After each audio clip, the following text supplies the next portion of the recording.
We are joined live now by Congresswoman Speier. Thank you so much for taking the time to talk to us. You know, today the U.S. joined the European Union imposing these sanctions on President Putin directly. Some people have been calling for that for quite a while now, and others have, levied some criticism that there's simply too much time that has passed to really have an effect. But I wonder, what kind of pain do you think that will actually inflict now that it's happened? Well, certainly it was part of the calculus that Putin factored in when he took on this aggressive act that is just malevolent on every level.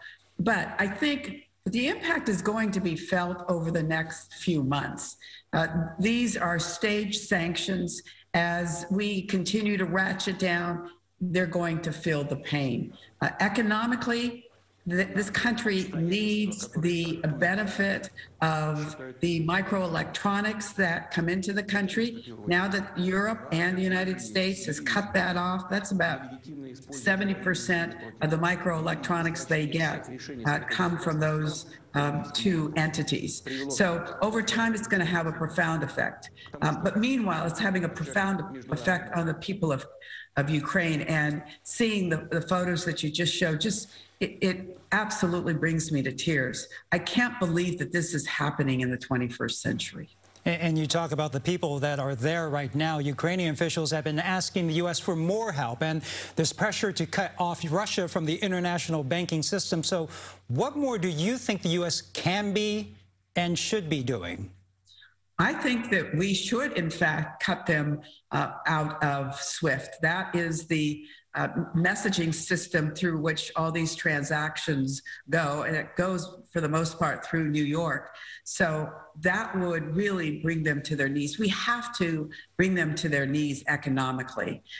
And they don't have staying power. The Ukrainian people are very tough, and the military there is going to go to the mat against Russia. So this may be a long and protracted process, but tonight's going to tell the tale.